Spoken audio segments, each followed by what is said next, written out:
Okay guys, let's get started. This is a review for the Module 6 test, which is coming up very soon. So here we go. Let's begin with number 1.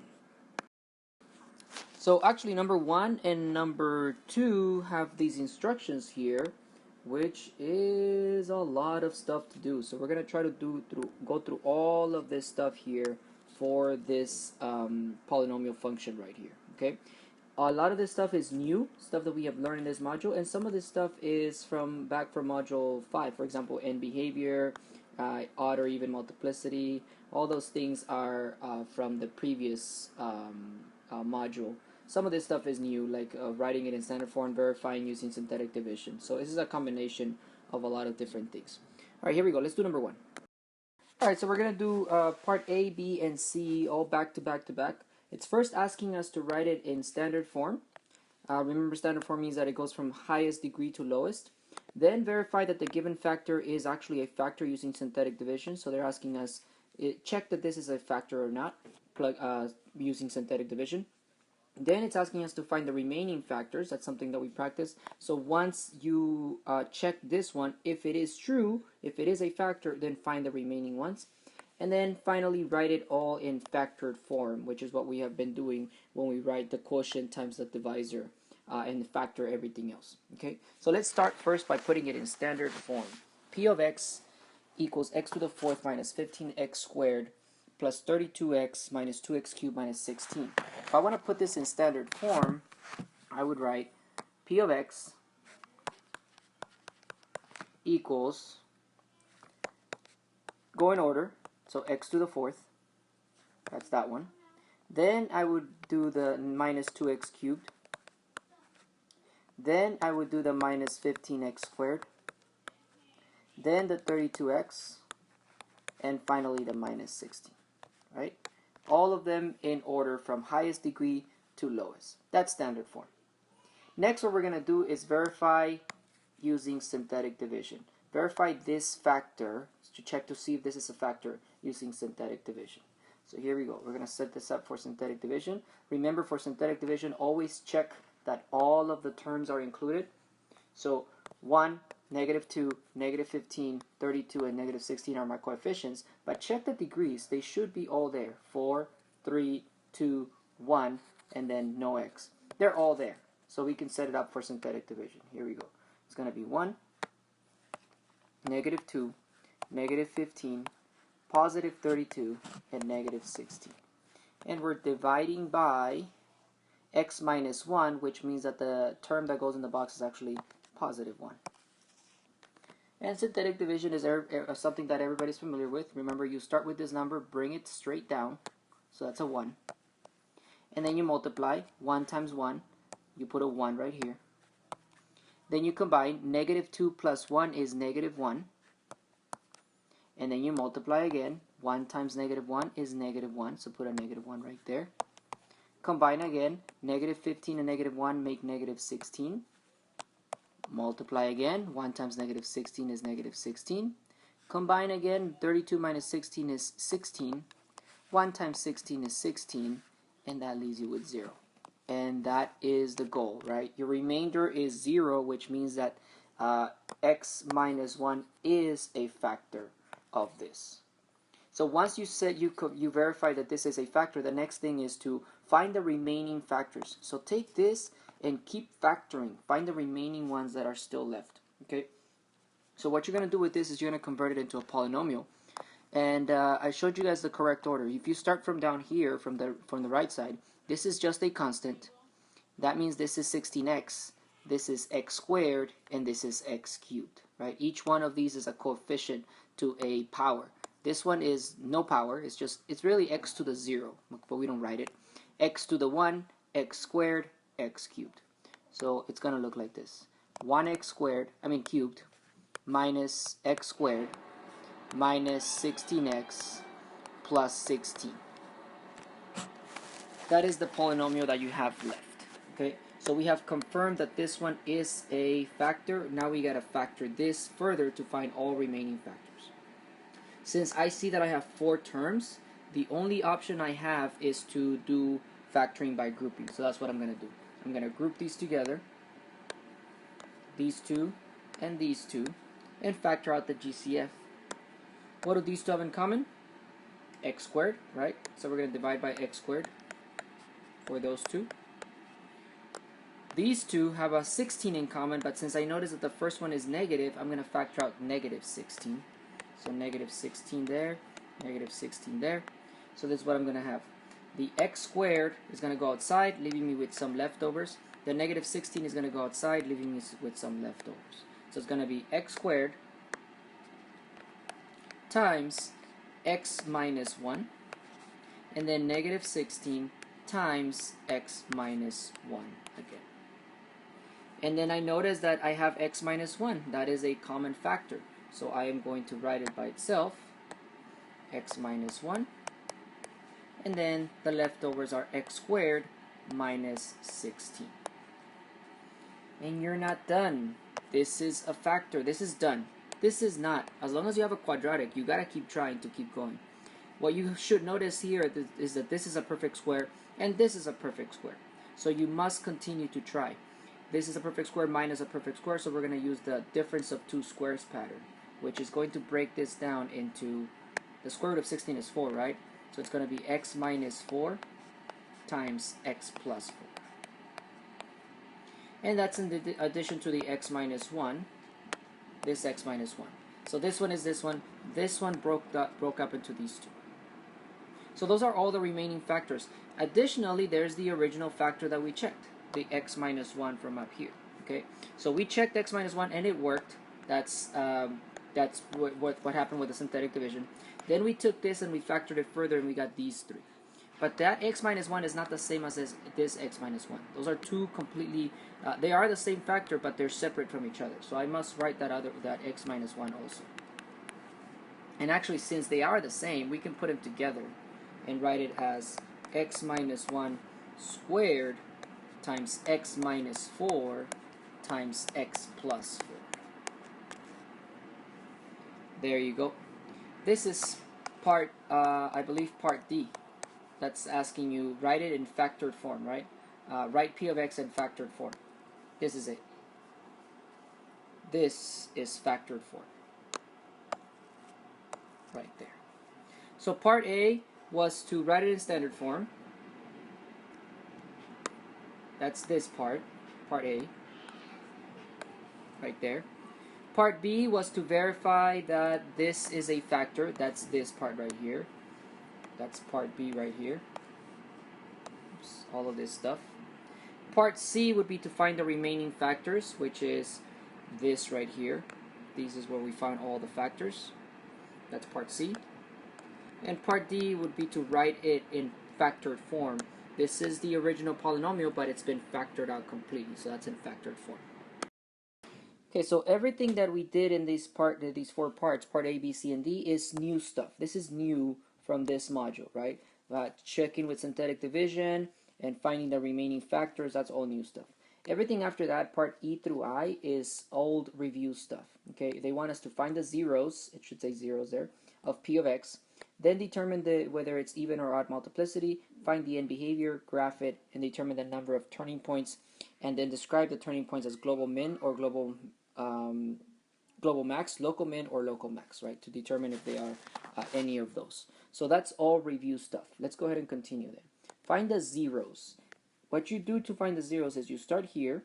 Remember, another term for zeros is x-intercepts. So it's really asking you, find the x-intercepts. And you know how to do that from the factors, right? Each one of these factors gives you an x-intercept. So let's start there. Okay, so I'm going to start here. This is my factored form. From here, I'm going to find the zeros. X minus 1 gives me a 0. Remember, in your head, you're thinking, I set this equal to 0 and I solve it. X minus 1 equals 0 gives you x equals 1. X minus 4 equals 0 gives you x equals 4. And the last one, x plus 4 equals 0 gives you x equals negative 4. Right? Each one of these factors gives you a 0, an x-intercept. That's part E. Part F, determine whether each 0 is of odd or even multiplicity. Remember, when you're checking for that, you're not checking what the actual number is. This is an odd number, but that doesn't matter. What matters is where it came from. This x equals 1 came from here, and the power of that is even. So this is of even multiplicity. It has even multiplicity. I'm going to put an E there. The next one is x equals 4. It came from here. The power is odd, so it's odd multiplicity. And the last one is x equals negative 4. It came from here, and that's also an odd power, right? It's 1, so it's odd multiplicity as well. Even, odd, odd. Next to those, what I'm going to write, that's not part of what it's asking me for, but next to those I'm going to write what it means. When the multiplicity is even, it means tangent, right? I'm going to put a T there. When the multiplicity is odd, it means that it crosses. So it's going to be a tangent here, but it's going to cross through there. Okay, so the last few steps will be to find the end behavior, to graph it, and then to determine the number of turning points and see if they're global minimums, maximums, or local minimums or maximums. Okay, so we are going to first find the end behavior. To find the end behavior, you focus on the very first, the leading coefficient and the leading term. Okay, in this case, it's this one. Even when I wrote it in standard form, it was still this one, right? It would be in standard form, look at the very first one, that's the leading coefficient. If it's not in standard form, if it's in factored form, then what you do is you multiply all of the first terms times each other to see what you get. So it would be x squared times x, it's x to the fourth, which is the exact same thing as this one. So that tells me that the end behavior, by looking at that, the leading coefficient is 1x to the fourth, right? The leading term is 1x to the fourth. That's my leading term. You look at the leading coefficient and you ask, is it positive or negative? If it's positive, that means that on the right side, this graph is going to go up. If it's negative, that means that it's going to go down on the right side. So on the right side, it's going to go up. If it's, then you look at the power, look at the degree. If the degree is even, that means that the left side and the right side are exactly the same. If the degree is odd, that means that the left side and the right side are going to be opposites of each other. So since this is even, that means that they're both going to be the same. So since we already said that the right side is going to go up, the left side is also going to go up. That's my end behavior. It's going to go up on the left, up on the right. Okay, we're going to write that correctly, algebraically correct. So instead of saying up and up, we're going to say as x approaches negative infinity, that means left. And we're also going to say as x approaches positive infinity, that means right.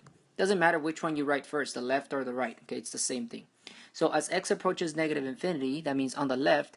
On the left, what's happening to the graph? It's going up. So we're going to say y, or f of x, no, p of x, approaches positive infinity. Right, p of x, because that's the name of the polynomial that we are using.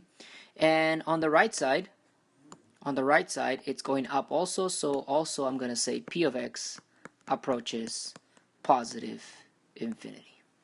There you go. That's the end behavior. And finally, we're going to graph it. So let's just do a quick sketch of the graph. Here is an y-axis and an x-axis. Using the x-intercepts that we found, 1, 4, and negative 4, I can find exactly where it crosses the x-axis. Negative 4, 2, 3, and 4. 1, 2, 3, and 4. So 1 right here, 4 right here, and negative 4 right there. Also, using my end behavior, which we already said is up on both sides, I can draw some quick arrows on both sides to show me where my graph is supposed to go. And then using the fact that I know that this is multiplicity even, which means that it's tangent, and these other ones are multiplicity odd, which means that it crosses, I can now draw my sketch. Starting over here, the first number I'm going to hit, the first x-intercept I'm going to hit is negative 4. This is the negative 4. It came from that one, which means that it's going to cross. So I'm going to approach it and cross it. Like this. And now you're going to go back up to the next one. For that one, that's x equals 1 right here. The multiplicity is even, so it's tangent. So it's going to be tangent at that point. That means it's not going to cross. It's just going to touch it and come back. It's going to bounce off. And then it has to come back up to hit this other one. That's positive 4, right? Which means that it's going to cross at that point. So we're going to cross right through. And there you go. There's your sketch. The last part is to find the number of turning points for that graph. I see 3. Turning points is any dip, any valley, or any bump, any hill that you guys see. Okay, so a valley or a hill is a turning point. Here's 1, here's 2, here's 3. There are 3 turning points. 3 turning points. Of those turning points, these 2 are local minima.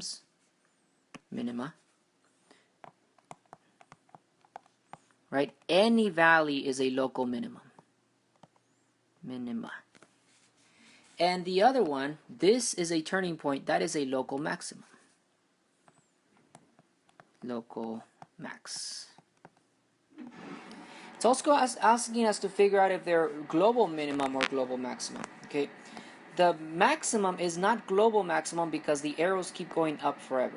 So those would be the global maximum. So this is just a local maximum. But for the minimums, if you guys see it, this is the lowest point in the graph. According to the way that I drew it, this is the lowest point in the graph. It does not keep going further down. I also know that this is going to be the lowest point because the distance between this 0 and that 0, that x-intercept and that x-intercept, is a bigger distance than between these 2. That tells me that the distance, this one is not going to go as low as this one right here. So this is also a global minimum. One global minimum. So it's only asking us about the turning points, right? There is a global maximum.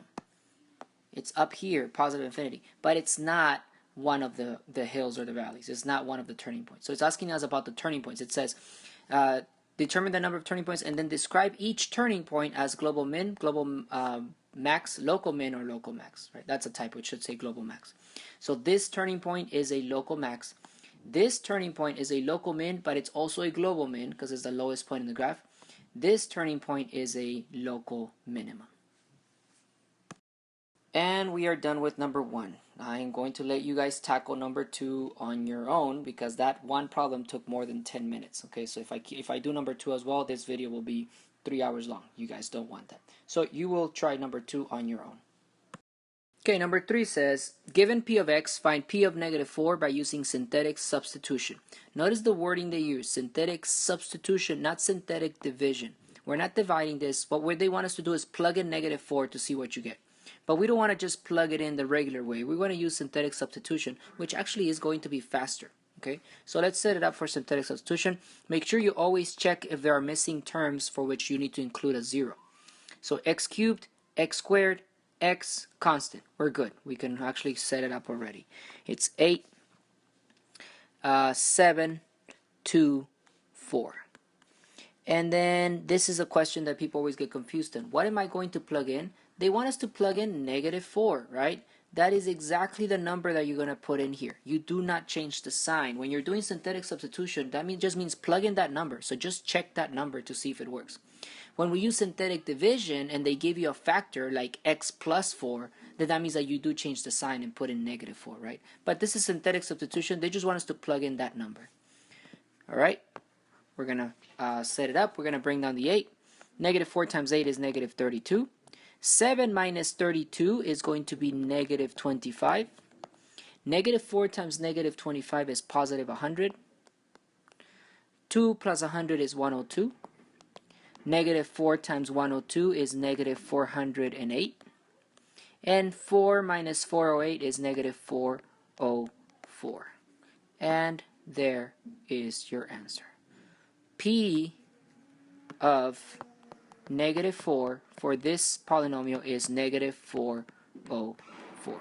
If we were to plug it in the regular way by just substituting in -4 here, here, here, and here, you would get the same thing that we just got by using synthetic substitution.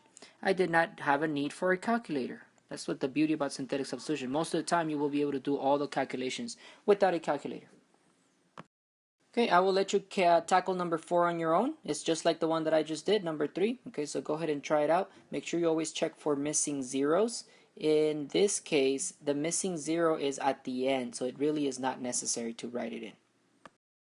Alright, let's move on to number 5. It says, given the polynomial divisor and dividend, the dividend is the one you're dividing, the divisor is the one you're dividing by.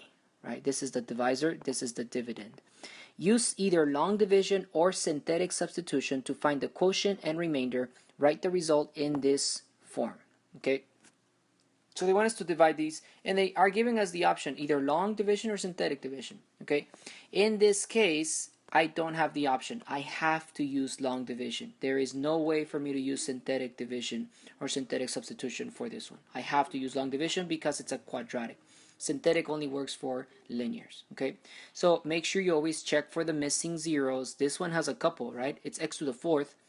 There should be an x cubed and an x squared. Both of those are missing, so that's 2 zeros that we have to include between the 1 and the 6.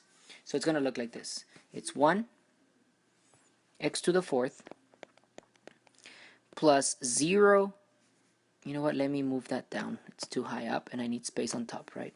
1x to the fourth plus 0x cubed plus 0x squared plus 6x minus 25 divided by, also do the check for the divisor. See the divisor here? I need to check, are there any missing zeros? This one does not, but if it did, you would have to include them.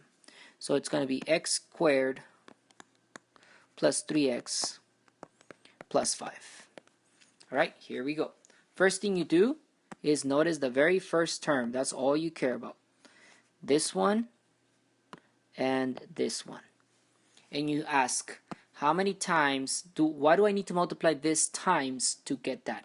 X squared times what gives me x to the fourth? And the answer is x squared. Right? X squared times x squared gives me x to the fourth. So you write x squared up here. Now, I write it here, but you could also write it here, or you could also write it here where it matches. It actually doesn't matter where you write your quotient, as long as it's up here, right? Some teachers will show you to write it right here because it matches with this one. It makes no difference, really, okay? So, now what we do is we take this, what we just figured out is our factor here. We're going to multiply it times both of these right here. I mean all three of them, not both, all three of them. X squared times that one, times that one, times that one. We're just distributing basically. This is what we came up with, multiply times all three of them. So you're going to get x to the fourth plus 3x cubed plus 5x squared. And we will subtract. Subtracting the first one just cancels. For the next one, it's 0 minus 3, so it's negative 3. X cubed. For the next one, it's 0 minus 5, so it's negative 5. X squared. Bring down the next term, which is positive 6x. And now we do it again. We look at the very first term only, this term right there, and you ask, what do I need to multiply by? What do I need to multiply this times to get that? Well, I need a negative 3, but I see x squared and I see x cubed, so I need an x. So what I need to multiply by is negative 3, negative 3x. And again, you distribute. You're going to take this and multiply times all three of these. So negative 3x times x squared gives me negative 3x squared. X cubed, I mean. Negative 3x times positive 3x is going to give you negative 9x squared. Negative 9x squared. Do it again. Negative 3x times 5 is going to be negative 15x, just x. And again, we're going to subtract. Alright, the first one cancels. That's what should happen with the first one. It should just go away. The next one is negative 5 minus, let's not forget that we're subtracting, negative 5 minus negative 9. That means plus 9. So negative 5 plus 9 is 4. 4x squared. Do the next one. Positive 6 minus negative 15. That means plus 15, right? So 6 plus 15 is going to be 21x. 21x. Bring down the last one, negative 25. And let's do it again. Again, just look at the first term. For x squared, and you're looking at 4x squared right there. So what do I need to multiply by? What do I need to multiply the x squared by to get 4x squared? That one should be pretty obvious, just 4, right? So we're going to put a 4 up there. And again, distribute. That 4 times these 3 right here. 4 times x squared, 4 times 3x, 4 times 5. We're going to get 4x squared plus 12x plus 20. And again, we are going to subtract. That cancels. 21 minus 12 is 9x. Negative 25 minus 20 is negative 45. And at this point, you're done. How do I know I'm done? Because I look, the degree that I have for my divisor is square, x squared, it's a quadratic. The degree that I have for my result here is linear. This degree of quadratic does not go into this linear anymore, right? It only goes into it if this degree is always going to be higher than that one. If this degree is higher or the same as that one, then you keep going. But this is linear, so you cannot keep going. You're done. This is your remainder. So your answer should look like this. Your dividend, this one, is equal to your divisor times your quotient plus your remainder. Okay, I'm not going to write the dividend all over again, but it should be like this. Divisor, which is x squared plus 3x plus 5. That's the divisor. Plus my quotient, which is this result right here. X squared minus 3x plus 4. Plus the remainder, which is 9x minus 45. There you go. That is your result. Okay. Many times the answer key will just include the quotient, because that's really what you care, the quotient and the remainder, right? But this includes the divisor here. This is saying that this dividend, this polynomial, can be broken down like this. It's this times this plus 9x plus minus 45. If I do these multiplications and then add 9x minus 45, I should get this exact thing. Alright, let's move on to number 6. I have 8b to the 4th plus b minus 4 minus 2b cubed divided by b minus 4. I notice that what I'm dividing by is linear, b minus 4. That means, good news for me, I can use synthetic division instead of long division. Okay, so I'm going to set this up for synthetic division, making sure that I look for the missing zeros and also make sure that it's in standard form. This is not in standard form, right? It's 8b to the 4th. The next one should be 2b cubed, negative 2b cubed. The next one should be b squared. I don't see one, so I'm going to put a 0 for that one, and then that one, and then that one. So it's going to look like this. 8 is first, then negative 2, that's b cubed, then b squared, since I don't see 1, I put a 0, then b, which is 1, and then the constant, which is negative 4. Let me fix that. Negative 4. And what goes in the box? In this case, we are dividing by this, so this is where you do change the sign, right? It's b minus 4, which means positive 4. It means b equals 4 is what it means, right? And now we set it up and divide. All right, this should be easy at this point for you guys. Most of you guys understand how to do this fairly quickly. Bring down the 8. 4 times 8 is 32. Negative 2 and 32 is 30. 4 times 30 is 120. 0 and 120 is 120. 4 times 120 is 480. 480 and 1 is 481. 4 times 481 is going to be 4 times 8, 32, 2, carry the 3, 4 times 4 is 16, plus 3, 17. 1724. 1724 minus 4 is 1720. Remember, this is your remainder, and this is your quotient. So I'm going to convert that quotient into a polynomial. Remember, this is a constant, this is x squared, and this is x cubed. So it looks like this. 8x cubed plus 30x squared plus 120x plus 481. That is your quotient. Divisor is b minus 4. You could write it in front or at the end, at the back.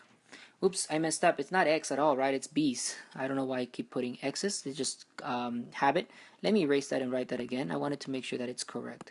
So let's erase this. It's not x's, it's b's. So here we go. 8b cubed plus 30b squared plus 120b plus 481. There you go. There is your quotient, there is your divisor. The last thing to do is to write plus whatever your remainder is, which is 1720. Plus 1720, the remainder is added at the end. And that is your division. Alright, I'm going to let you tackle number 7 on your own. Yes, that is a pretty long polynomial there, but I feel that you guys can do it. The only thing I'm going to help you guys out with is this. This is 3x plus 4, and it shouldn't look like that, right? Anything that you're dividing by, if you're going to be using synthetic division, which you should in this case, you should be using synthetic division, you want this to be just x. So what you need to do is to divide by 3. So what I'm going to do to set it up for you guys is divide by 3, because I want it to just be x, not 3x. And that is going to leave you with x plus 4/3 with a 3 outside. This is what you care about, this part right here. So when you set up your division, what goes in the box? Negative 4/3. Everything else is the same. Okay, make sure you put this in standard form. Alright, I'm also going to let you tackle number 8 on your own. This one should be pretty straightforward. Just make sure you put in negative 5 in the box, not positive 5. Alright, let's move on to number 9. It says, determine whether the given binomial is a factor of the polynomial. If so, find the remaining factors of p of x. So this is something that is very recent that we just practiced in class. So let's do the division. What we're doing is we're checking if this is a factor of this. If it is, we're going to keep going until we find all the remaining factors. If it's not, we stopped. We will stop at that point. So let's set it up for synthetic division, making sure to put it in standard form and also to include any missing zeros. So it's going to be 1, 2, -1, and -2. Please double check my work and make sure if I do make mistakes on the video, make sure you guys are doing it correctly. Don't just follow my error if you notice it. So 1, 2, -1, -2. There's no missing zeros there, right? So we're going to be dividing by -2. We're going to bring down the 1. -2 times 1 is -2. 2 and -2 make 0. -2 times 0 makes 0. That's -1. -2 times -1 is +2. And that is 0. And yes, that means that x plus 2 is a factor. I'm going to write that down. X plus 2 is a factor of p of x. It is.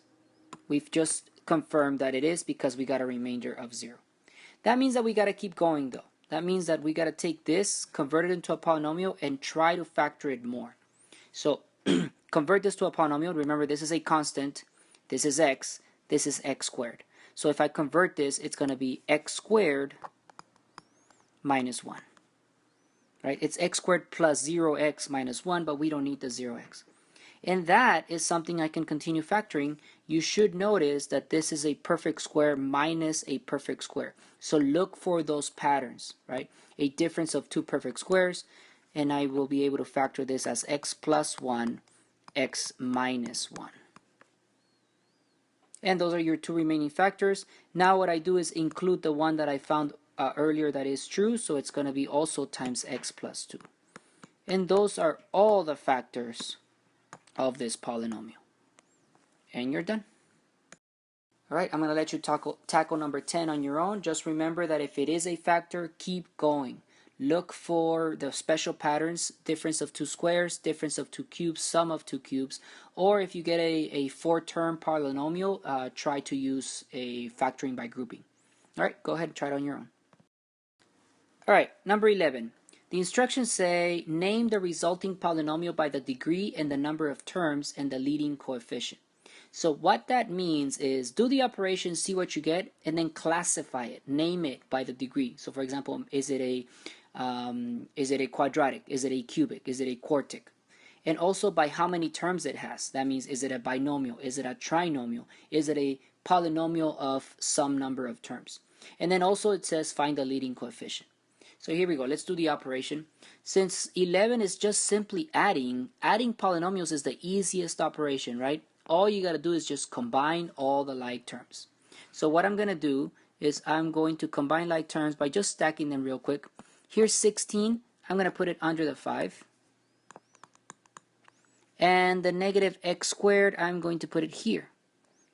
So negative x squared. And then I just combine. That's all you have to do. Negative 18 and negative 1x squared makes negative 19x squared. Bring down the 7x to the 5th because there's nothing to combine it with. Bring down the negative 10x to the 4th. And then 5 and 16 make 21. Before I classify it, I want to put it in standard form. It just makes it easier. So standard form means put them in order. The highest degree is that one. So 7x to the 5th. 7x to the 5th minus 10x to the 4th should be the next one. Minus 19x squared is the next one, plus 21. There you go. That is your result. Now we classify it. First, what is the degree? The degree is the highest power, right? The highest exponent. That's 5. This is called a quintic. You can also say, if you don't remember the correct name, you can also say degree 5. Polynomial of degree 5. How many terms does it have? 1, 2, 3, 4. 4 terms. There is no name for 4 terms. We have binomial, we have monomial, binomial, trinomial. Anything after that, we just call it polynomial of 4 terms. Polynomial of 5 terms, and so on. So this is a quintic polynomial of 4 terms. There. We have classified it. It's a quintic polynomial of 4 terms. You could also say, if you don't remember the word quintic, you could say it's a polynomial of 4 terms of degree 5. Or a polynomial of degree 5 with 4 terms. Right? Anything that tells me that what degree and how many terms. And then finally, it says find the leading coefficient. The leading coefficient is very easy to find. It's the very first one. As long as we wrote it in standard form, it's the first one. So it's that one. Leading coefficient is...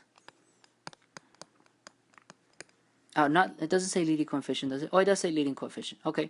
Leading coefficient is 7. Done. Alright, you will do the exact same thing for 12, 13, and 14. For number 12, make sure you guys are noticing that this is a minus. Okay, so what you should do first before you do any of the work is change the signs of all of these. Only the signs of this one, because this is the one being subtracted. Okay, so actually let me get you guys started and then you'll finish it. I'm going to leave the first one alone. It's going to be the exact same thing. Minus x squared, like that. But for the other one, I'm going to write it like this. Plus, and then all of these signs are going to change. It's going to be negative 6x, positive 71x cubed, negative 5x squared, negative 2. Notice what I did. I changed all the signs. Because of the minus here, I basically distributed the negative. So everything changed. And now it's just like the one above. It's just basically an addition of polynomials, so I can just stack them on top of each other to get my result. Do the same thing for every time that you see minus for your operation. Alright, let's move on to number 15. This is not addition or subtraction. That's why I want to make sure I cover it. It's multiplication of 2 polynomials. It's a binomial times a trinomial. I'm going to do this one using this method that I showed you guys in class.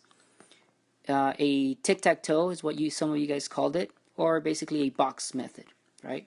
We're going to put in all of these terms in here on the horizontal and the vertical so that I can multiply them times each other. So for example, look, up here I only have 2 boxes. That's where the 3 and the 2x are going to go. 3 and 2x. They're both positive, so no one need to include the sign. The other 3, 4, negative 7x, and 5x squared go here.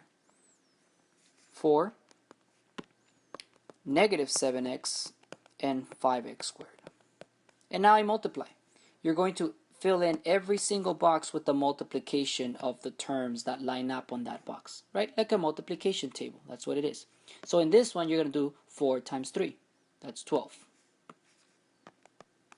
And this one, you're going to do 4 times 2x. That's 8x. In this one, you're going to do 3 times negative 7x. That is negative 21x. In the next one, you're going to do 2x times negative 7x. That's negative 14x. In the next one, you're going to do 5x squared times 3. That's 15x squared. And the last one is going to be 5x squared times 2x. That's 10x cubed. And now you just write them all out in standard form. So I'm going to start with x cubed, 10x cubed. There is no other x cubed, so that's done.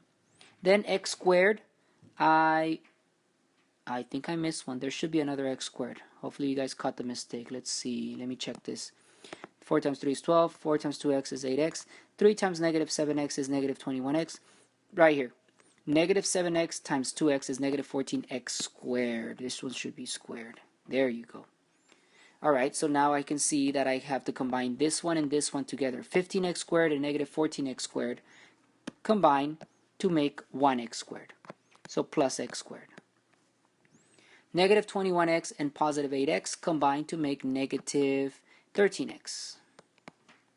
And finally plus 12. And that is your result. This is part of the same instructions as the 11 through 14, so we do have to categorize it. You have to classify it. This is a cubic, right? Cubic polynomial. It's right. Cubic polynomial. It has 4 terms of 4 terms. And the leading coefficient is 10. I know that for sure because I wrote it in standard form already, so the leading coefficient is 10. Done. You will do the same thing for number 16. I'm going to let you guys tackle that one on your own. Okay, but the same idea. You can actually use this method, or some of you guys are very proficient at just distributing, so go ahead and do that if you feel confident with it, if you've been doing it correctly all this time. Alright, let's move on to number 17. It says the volume of a box is 96x cubed plus 344x squared plus 280x. What is a possible expression for the length and width of the box if the height is 8x? So, believe it or not, as strange as this problem might look, you have the necessary skills to solve it. Okay, you know how to find the volume of a box. Let's start with that. The volume of a box, that's a rectangular prism, is length times width times height. We know that. They have given us the volume. It's 96x cubed, so that's what I'm going to do. 96x cubed plus 344x squared plus 280x. That's the volume. They didn't give us the length and the width, but they gave us the height, 8x.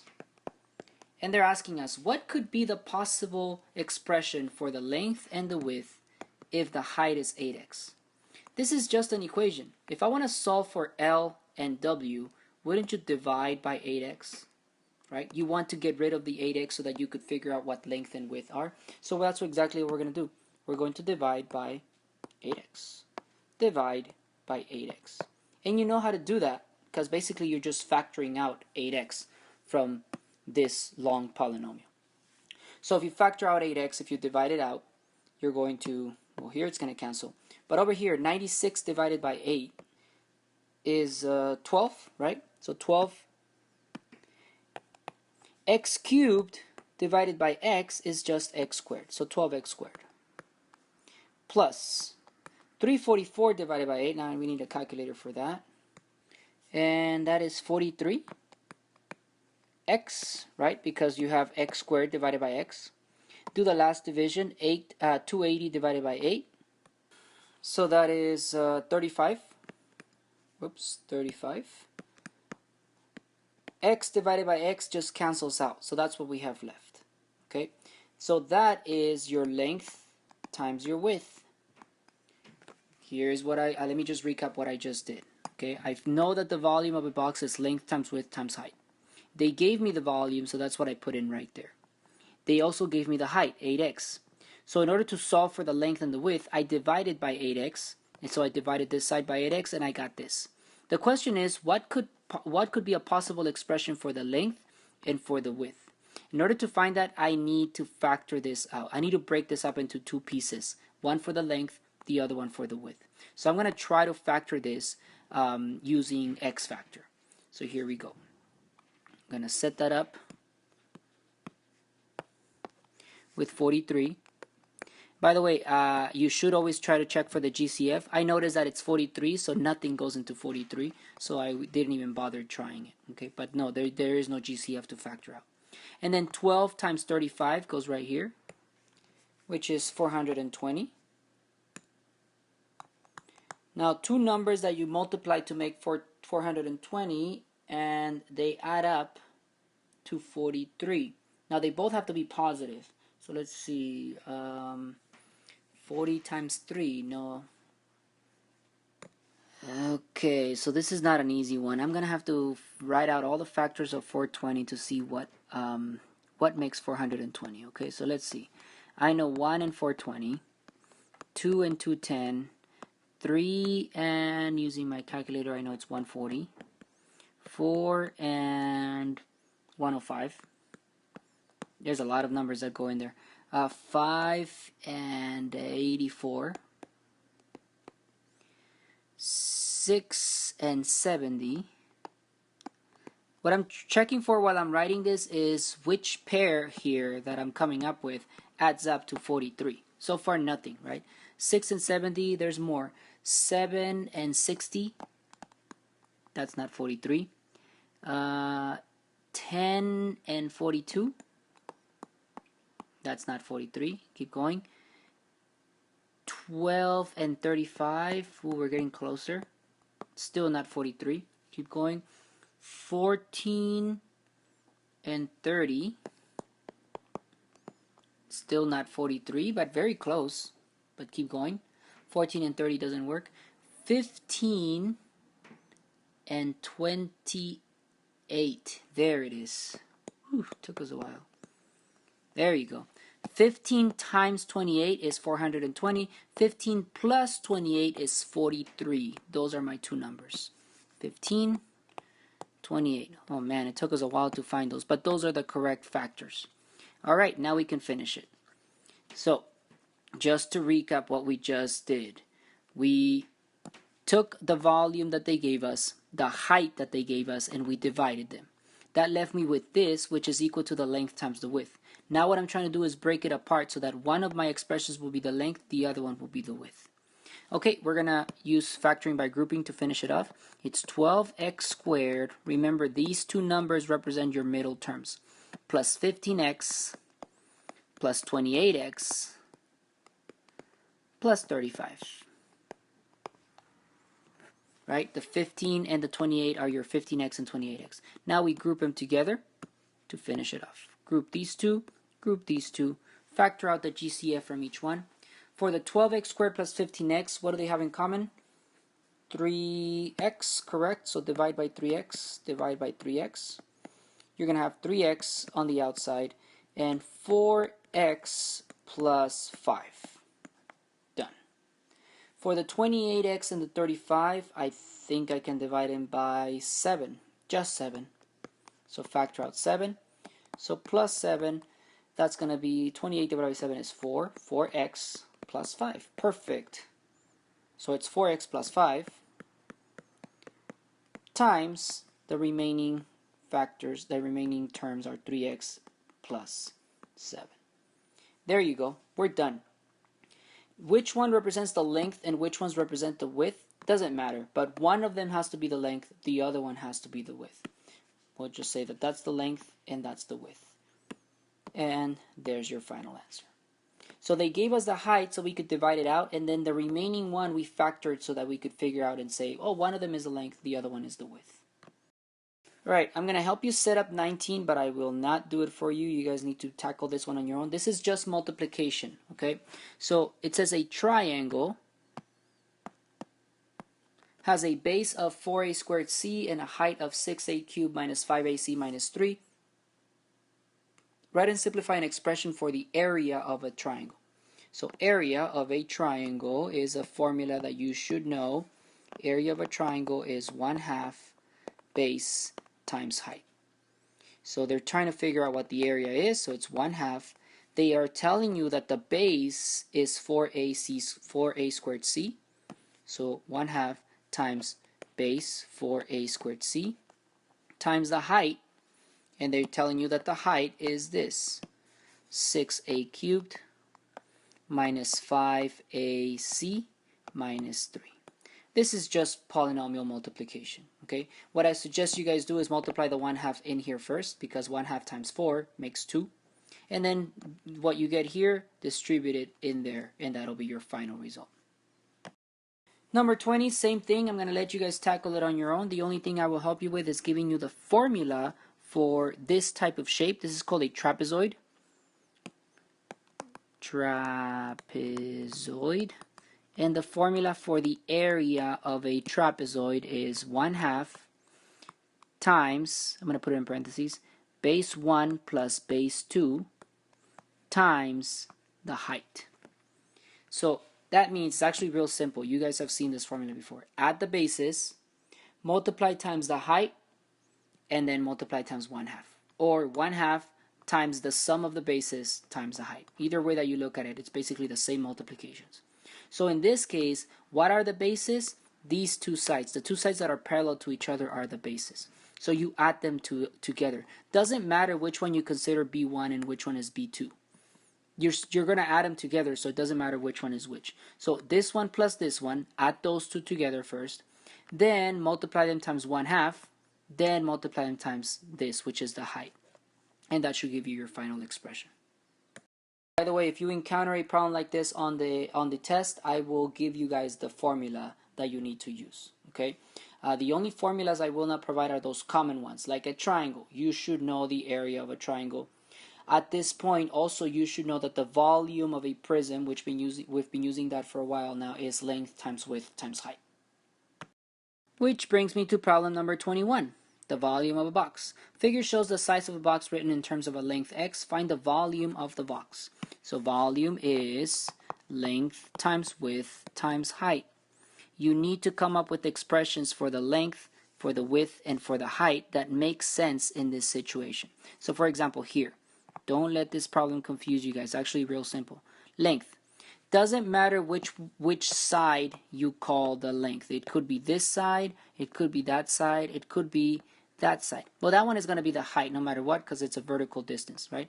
But on the base, this could be the length, this could be the width. Doesn't matter which one you call which one. I'm going to call this the length. So if I call this the length, what is the total distance from this corner to this corner? This little distance is x. This little distance is 3. So all together it's x plus 3. The length is x plus 3. The width. The width is this distance. I'm considering this one the width. So they're telling me that it's x minus 1. That one's easy. You don't have to calculate it. And the height is the distance, the vertical distance here. This is x and this is 3, so the height is x plus 3 once again. And now to find the volume, all you got to do is multiply length times width times height. So it's just polynomial multiplication. You should be able to handle that. Just multiply, multiply, multiply. Same thing for the other picture. X plus 5, x minus 1, x plus 5. Alright, 22.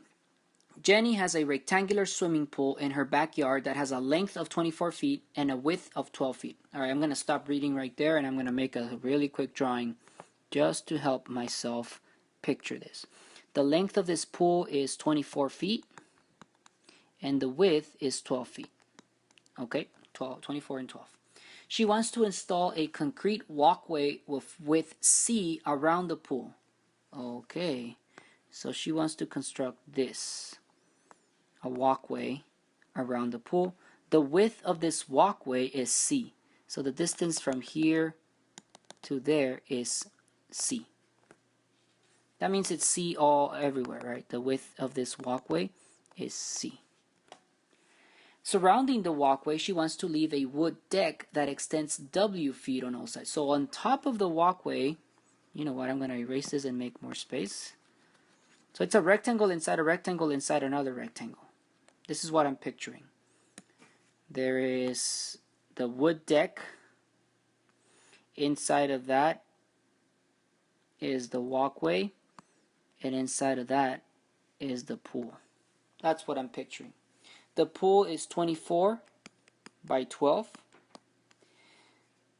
This walkway is C on all sides, C, and the wooden deck is W. The wooden deck is W. This is W. And it says she wants to leave a wood deck that extends W feet on all sides. Write an expression for the perimeter of the wood deck.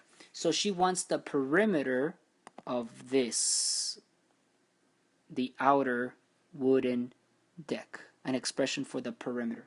Remember, perimeter means add up all the sides, right? So it's going to be length plus width plus width. Or you could picture it as 2L plus 2W for the wooden deck. Alright, let's see if we can figure this out. The length all the way across here. I know that it's 24 right here. But then on top of that it's C and another C, right? Because that's the concrete walkway. So that's 2C. So it's 24 plus 2C. That covers this much. But then on top of that it's W on this side and W on this side. So it's 24. Let me write that down because I'm getting lost, and I hope you guys are not. The length is 24, that's the pool, plus the wooden walkway on both sides, that's 2C, plus the wooden deck is 2W because it's on both sides. That's the length of the entire wooden deck. The width is 12, starting with 12 for the pool, plus C on both sides, so 2C, plus W on both sides, so 2W, right? C and C, W and W. The perimeter is this one plus this one plus this one plus this one, right? 2 L's and 2 W's. So I can write my perimeter now. My perimeter is going to be 2 times L, which is 24 plus 2C plus 2W, plus 2 times W, which is 12 plus 2C plus 2W, right? 2 lengths and 2 widths. Distribute and combine like terms and you're done. So to distribute, I'm going to get P equals 2 times 24 is 48. 2 times 2C is 4C. 2 times 2W is 4W. Distribute the other one. 2 times 12 is 24. 2 times 2C is 4C. 2 times 2W is 4W. Combine all the like terms. 48 and 24 make 72. 4C and 4C make 8C. 4W and 4W make 8W. There you go. That is the expression for the perimeter. Alright, for number 23 and 24, I am not going to record these on this video because I've already recorded examples of this in other videos, and I know that these are pretty long examples. So I want you guys, for these examples, to go to my YouTube channel. I'm going to write it down right here so everybody can find it. If you're watching this video, that means you are on my YouTube channel. But anyway, I'm going to write it. Oops, let me erase that. You go to youtube.com/c/my name with the word math at the end. Math. You go there and look for the video titled IM3 -6.4 factoring polynomials. And then fast forward to minute 22:45. 22 minutes and 45 seconds, and you will see examples just like 23. Actually, you will see example 23 exactly like that one, and also like 24 as well. Okay, so go to that to see those videos. That way I don't have to record the exact same thing again. It's already up there. Alright, 25. Write a cubic function in standard form with these x-intercepts. These 25 and 26 should be pretty simple for you guys at this point. If these are the x-intercepts, you're going backwards. You're thinking, if this is the x-intercept, what is the factor that gave me each of those intercepts? So what gave you -4 put it into a factor and you're going to say, oh, it's x plus 4, right? You're thinking, what did I solve in order to get negative 4? I solved x plus 4. Same thing for the other one. It's x minus 5. And for the other one, which is x minus 4. And that's it. That is your function. Is it cubic? Yes. Oh, there's one more thing. It says that they want it in standard form. This is factored form. So what do you think we have to do to put it in standard form? Yeah, multiply them. This one times that one times that one. It's going to get a little messy, but that's the basic idea. Okay, I will let you guys finish it from there. You are pretty proficient at multiplying now. Same thing for 26, right? These are the x-intercepts, so figure out what the factors are, and then standard form, that means multiply them.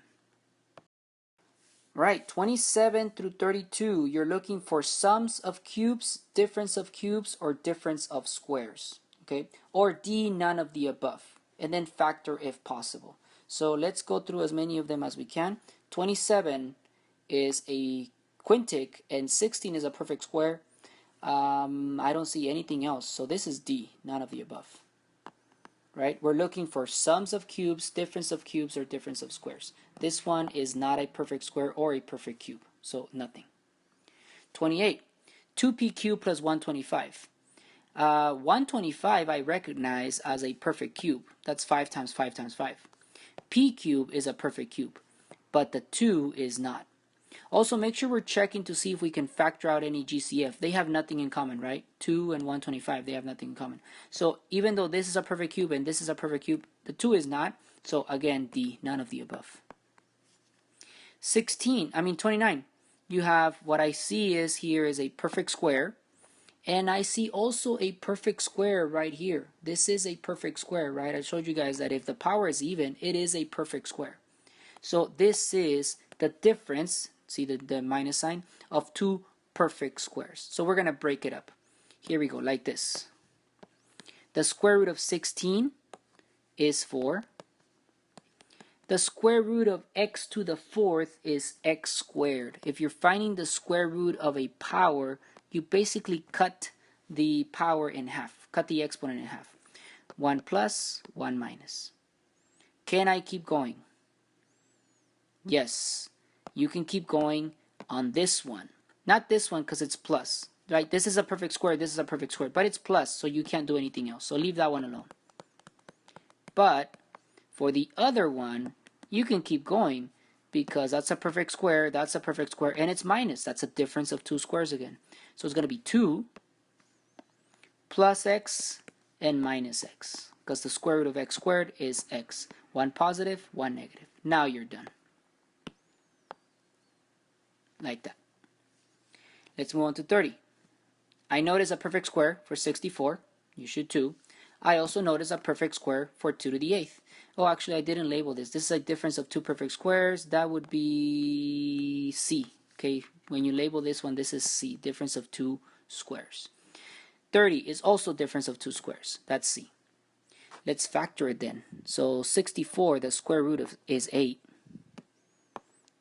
So we're going to write 8 plus 8 minus. Notice that it's minus, and so that way I can do this. If this was plus, I couldn't do this. The square root of t to the 8th is t to the 4th. T to the 4th. I can keep going. No, I cannot. You can't keep going. You're done. This is not a perfect square. It's a perfect cube. And this is not a perfect cube. It's a perfect square. So none of my patterns work because I have a perfect cube plus a perfect square. A perfect cube minus a perfect square. We don't have a pattern for those. You're done at that point. There's nothing else I can do. But the original is perfect squares, right? It's difference of two squares. Let's keep going. 31. I notice a perfect square. I notice a perfect square. I notice a perfect square. Another difference of two perfect squares. All right, the square root of 4 is 2. So it's 2 plus 2 minus. The square root of this 4 is also 2. So 2 and 2. The square root of c to the 16th is c to the 8th, right? It's not c to the 4th. You don't take the square root of the exponent, right? If you're taking the square root of a power, just cut the exponent in half. C to the 8th. All right, we can try to keep going. Ugh, I just noticed something. Hopefully you guys noticed it too. Let me erase everything. Actually, it's good that we make mistakes. That way you guys can see what the common mistakes could be. If I'm making them, then you guys got to watch out for them as well, right? What did I not check for first? Every time, what do I always say? Check for the GCF first. These two both have a 4 in common. You should factor it out. Factor out the 4. So we're going to divide by 4. And it's 4, 1 minus c to the 16th. It's still difference of two perfect squares though. That's a perfect square and that's a perfect square. But now it's easier because I just factor out the 4. So the 4 is in front. And then the square root of 1 is 1. 1 plus, 1 minus. The square root of c to the 16th is c to the 8th. C to the 8th. There you go. I can keep going on this one. Not on this one. This is a perfect square. This is a perfect square, but it's plus. So I can't do anything. But this one I can keep going. This is a perfect square. This is a perfect square. And it's minus. So keep going on that one. We're going to write it as 4. 1 plus c to the 8th. So that's the original one, the first one. We're going to leave it alone. But for the other one, I'm going to split it up. The square root of 1 is 1. So 1 plus, 1 minus. The square root of c to the 8th is c to the 4th. C to the 4th. I'm going to keep going. I notice this one's plus, but this one's minus, and that's still a perfect square. That's still a perfect square. So I can keep going. All right. So it's going to be 4, 1 plus c to the 8th, 1 plus c to the 4th, and then we split up the next one into 1 plus 1 minus the square root of c to the 4th is c squared. And I can keep going. I can keep going on this one, right? This one's plus, plus, plus. There's nothing to do. But that one is a perfect square minus a perfect square. Keep it going. 4, 1 plus c to the 8th, 1 plus c to the 4th, 1 plus c squared, and that one's going to split up into 2. 1 plus c, 1 minus c. And now we're done. There's nothing left to do, and so you're finally finished. Well, that was fun. 32. N to the 6 plus 125. I noticed that this is a perfect square, but this is a perfect cube. So there's nothing I can do with that. But I do notice that this is a perfect cube, and this is also a perfect cube. It's a perfect square because it's even, but it's also a perfect cube because it's a 6. As long as it's divisible by 3, we consider it a perfect cube. Okay, anything that is divisible by 3 is a perfect cube. Like, I don't see another one. I thought I had another one. This is a perfect cube because it's divisible by 3. But that's a perfect cube because it's n to the 6, and so it's divisible by 3. That means it's a perfect cube. For perfect squares, are they divisible by 2? Yes, they are. That means they're even. So those are perfect squares. So here's the way I'm going to write it. I'm going to write n to the 6 as n squared times n squared times n squared. And 125 is 5 times 5 times 5. N squared, n squared, n squared is n squared cubed. And 125 is 5 cubed. And notice now that they are perfect cubes, right? N to the 6 is this, which is n squared cubed, 3 of them. And 5 cubed is that one, 125. And now notice that they're perfect cubes. This is what I want to write them as all the time, because now I can just get rid of the cube and write them as n squared plus 5. And remember when you're doing sum, oh, by the way, we got to label this. This is the sum of two cubes. Which one is that? A. This is A, sum of two cubes.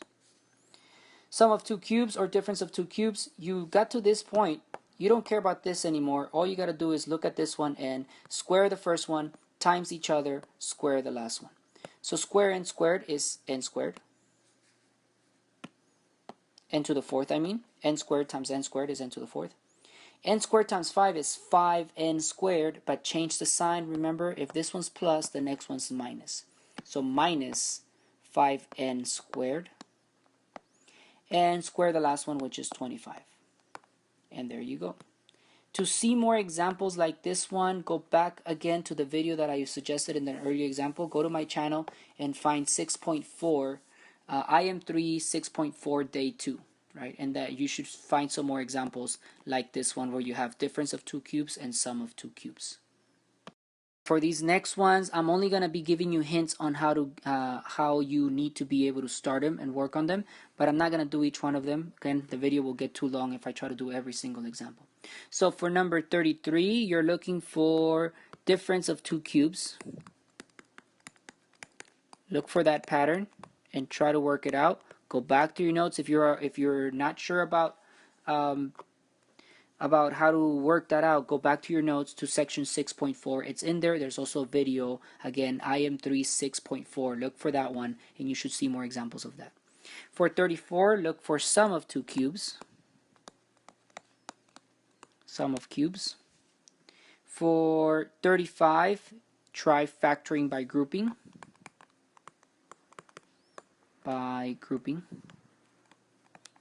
Again, go back to section 6.4 for examples.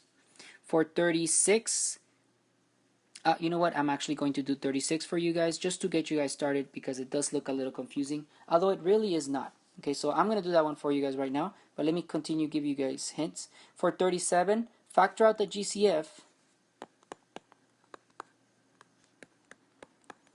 and then X factor because it's a trinomial.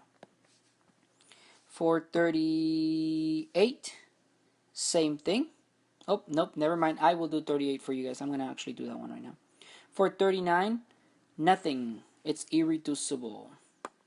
How do I know that? It's a perfect cube, but 65 is not. There's nothing to do. For 40, factor out the GCF and then look for a difference of two squares. Difference of squares. And that's it. Let's go back to the ones I told you guys that I would try for you guys. 38 and 36. Here we go. Now that I look at it, 36 is actually not that complicated. All we got to do is just factor out the GCF, and then it's basically X factor. But let me get it started for you guys. Look for the GCF. 27, 36, and 12 are all divisible by 3. So we're going to divide by 3. Also, they all have a z. They don't all have an x, but they do all have a z. So factor out 3z and then see what's left. 27 divided by 3 is 9x squared because the z is gone. 36 divided by 3 is 12x because the z is gone. And 12 divided by 3 is 4 and the z is gone. And after that, you should be able to handle it. Take this trinomial and do X factor. Make sure you remember to include the 3z at the end in your final answer. So break this one up, but make sure you put the 3z there at the end. Do X factor on that one. It should work out fine. 38, let's work on that one together. X to the 5th plus 3x cubed plus 2x. First thing is GCF, always. And the GCF of this one is just x, right? They have an x in common. Factor out the x and I get x to the 4th plus 3x squared plus 2. Now what I'm going to do for this one is X factor. I can do X factor for this because I notice that the power here and here, this one is exactly half of that one. Or this one is exactly twice as much as that one. And it is a trinomial. And this one doesn't have an x, so it should work out. It follows the same pattern as X factor. So I'm going to set that up with 3 as b and 1 times 2 is 2. That should be pretty simple. Two numbers that multiply to make 2 are 1 and 2. And they also add up to make 3. And here's what your X factors, your grouping part will look like. X to the 4th, right? Remember the first one. The two middle ones are the 1 and the 2. So plus 1, plus 2. And then the plus 2, this one is that one. Okay, these two are my m and n. Usually it's 1x and 2x, right? But in this case, it's not 1x and 2x, it's 1x squared because it depends on the middle term. These two depend on the middle term. Since usually it's just x, not x squared, we just put x. But since this one is x squared, we put an x squared on both of them. So it's 1x squared and 2x squared. like that. And now we can group them and factor. Group those two, factor the GCF. For these two, factor out x squared. So divide by x squared. And so it's x squared times x squared plus 1, right? Because the x squared cancels. For the other pair, factor out 2. And so it's plus 2, x squared plus 1. And there you go. The factor is x squared plus 1 and x squared plus 2. And also, let's not forget that I factor out an x at the beginning. I forgot to highlight it. Usually I highlight this stuff. At the beginning that we need to include here at the end. And you're done. There's nothing else to do there. You have squares, right? Perfect square, but you're adding. So there is no rule for adding perfect squares, right? And this is a perfect square, but that one is not. So even if we tried, it wouldn't work. We're done. All right, 42. It says evaluate the following polynomials using one or more of these identities. We did look at these identities in class, although we didn't go over them in much detail, but we did use them, and you did complete some homework assignments on this. Okay. So what we have is 48 squared. They want us to identify one of these identities that we can use to simplify this. So what I notice about 48 is that it's very close to 50. So figure out what is it closest to. Is it closer to 40 or 50? And why those? Because those are easy numbers to work with, right? 48 is not, but 50 is. So this is really close to 50. I can write 48 as 50 minus 2, right? So 48 squared is the same thing as 50 minus 2 squared. And now I look at my identities, and there is an identity that looks just like this one right here, 50 minus 2 squared. So if I write this out, I should be able to come up with the correct answer. So I'm going to write like this. That's x squared. This is this one. Minus 2xy plus y squared. All I did was write out this identity. Okay, so it looks like that. And I'm just going to plug in the correct numbers here. According to this, the way it's set up, the first term is called x, the second term is called y. So x is 50, y is 2. So just plug them into the correct spot. Here they want x, that's 50. In the next one, they want x and y, so 50 and 2. 50, 2. And in the last one, they want y, which is 2. And all you got to do is do those calculations. This is you can do in your head. 50 squared is 5 times 5, 25. But 2 zeros because you're squaring it, right? 0, 0. Minus 2 times 50 times 2. You can do that in your head. 2 times 50 is 100. Times 2 is 200. Minus 200. Plus 2 times 2 is 4. 2500 minus 200 is 2300. Minus plus 4 is 2304. We did not need a calculator to do 48 squared. Alright, if you look at 43, they want 62 squared. So again, what is it closest to 60 or to 70? It's closest to 60, right? So I'm going to rewrite 62 as 60 plus 2 squared. Because 60 and 2 are both easy numbers to work with. And now what I look is at my identities that they gave me up here, and there is an identity that looks just like that one. The first one, A, 60 plus 2 squared. So I'm going to write out this result that they have up here with parentheses, parentheses squared plus 2 parentheses plus parentheses squared. And by looking at it, I notice that they want the first term to be called x and the second one to be called y. And therefore, you square the first one, times each other times 2, and then you square the last one. So we're going to plug in those values there. 60 is the first one. In the middle, they're both in there, 60 and 2. And the last one is just the 2. And you can do this in your head, just like the last one. 60 squared, that means 6 times 6, 36. But put 2 zeros at the end. 2 times 60 times 2, that's 2 times 60 is 120. 120 times 2 is 240. And 2 squared is 4.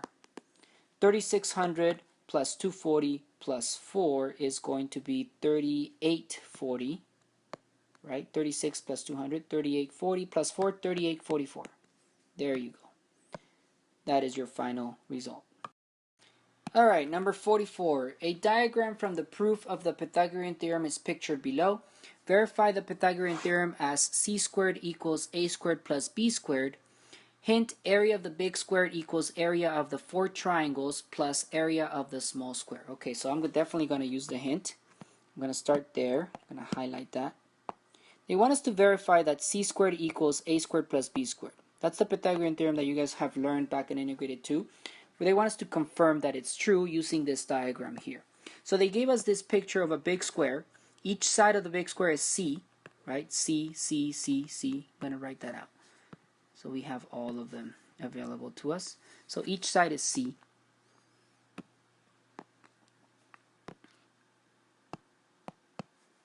C, C, C. And then inside of the big square, there are four triangles, which each side is B and A, and then a smaller triangle, smaller square on the inside. Okay, so if these small triangles are A and B on each side, that means that this is B, and this is A, and this is B, and this is A, and this is B, and this is A. Correct? Let me fix that one real quick because it doesn't look like an A. And this is A. Okay, so that's going to help me figure out everything. So at least I know what each side is. All right, wait a minute. Look at the square and the side. Using these, can I figure out how long each side is? Notice that the entire distance here, I'm going to highlight it. This entire distance is A. And this distance is B. So what's left for the square inside? If the entire thing is A and that little piece on top is B, that means that the leftover is A minus B, right? It's the entire thing minus this one. So this is A minus B. I'm going to write that in there. A minus B. A minus B. All sides are A minus B.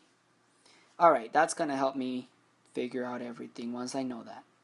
Alright, so let's use the hint. It says the area of the big square. Alright, to abbreviate, I'm going to write area of big square is equal to the area of the four triangles. So 4 area of triangle. Does that make sense to you guys? I'm basically saying that the area of a triangle is called AT, but there's 4 of them. The area of the big square is area and subscript B. Plus the area of the small square inside. A sub S. Now you have those, and now what we're going to do is try to figure out each area. The big square is the easiest thing. The area of a square is just side times side, right? So if each side is C, that means that the area of the big square, I'm going to start with that. Area of the big square is C times C, which is C squared. Done with that one. I'm going to save it, box it, save it for later. We found that one. Now let's find the area of the 4 triangles. So I'm going to write 4 triangles is equal to 4 times whatever the area of one triangle is. Now that should be pretty simple. You know the formula for the area of a triangle, right? 1/2 base times height. So it's 1/2 base times height. In this case, it's 1/2. What is the base? B. The height is A. So 1/2 B times A. I don't want to write B times A. I want to write AB because it just makes sense for me to write them in alphabetical order. Now 4 times 1/2 is just 2. So that's just 2AB. There you go. The area of the 4 triangles is 2AB. Alright. The last thing to find is the area of the small square. This one. Now we already figured out that each side is A minus B. So the area of it will be A minus B times A minus B. So the area of the small square is A minus B times A minus B. That's actually not that complicated. We're just going to distribute. So that's A squared minus AB. Now distribute here. Minus AB again plus B squared. Put the AB and the AB together. They're both negative. So A squared minus 2AB plus B squared. Now those 3 is the area of the small square. Alright, now using this formula that I wrote out earlier, where it says that the area of the big box is equal to the 4 triangles plus the small box, I can now put these together. So here we go. Area of the big box, big square, is equal to 4 area of the triangle plus area of the small box. Plug in all the different values we found. So for area of the big square is c squared, so that's c squared, equals 4at, 4at is 2ab, right? The area of the 4 triangles, and the area of the small box, which is a squared minus 2ab plus b squared.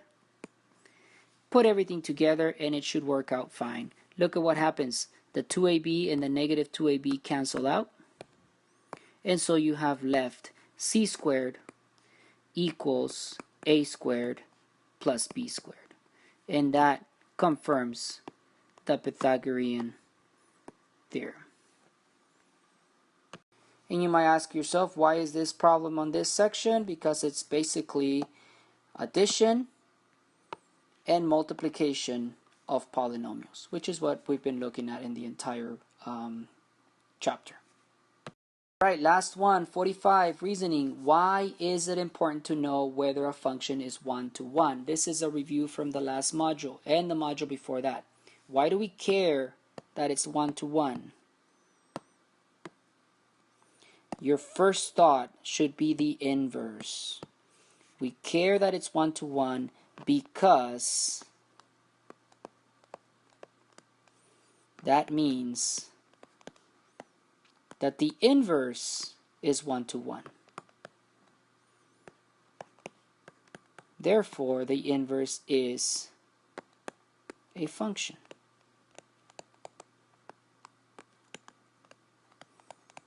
That means we can find the inverse without having to restrict the domain. Okay? We can find the inverse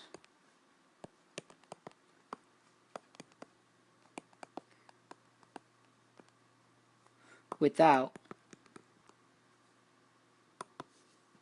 having trouble writing with this stylus, without having to restrict the domain.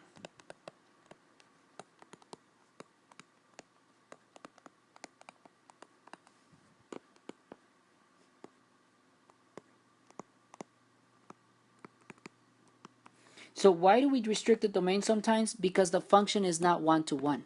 If the function is many-to-one, which happens, many-to-one, which does happen, with many different terms go to the same term, that happens, then the inverse would be one-to-many, and that would not be a function. So we restrict it so that it is one-to-one. So for example, when we have a parabola, that's many-to-one. Many different values give you the same y value, right? Many different x values, so maybe 2 different x values give you the same y value. That's many-to-one. So we restrict it by getting rid of one side of it and saying, oh, there you go, now it's one-to-one. Now we can find the inverse. So why is it important to know that it's one-to-one? Because that means that the inverse will also be one-to-one, so it will be a function. We can find the inverse without having to restrict the domain. Alright, make sure you guys watch and rewatch this video. I know it's pretty long, but you need to prepare for the test, which is Monday, Monday or Tuesday of this coming week, okay? So make sure you guys watch as many examples as it takes. Rewind if you don't get it. Rewind and watch it again, watch it again, watch it again, okay? I'll see you guys next time.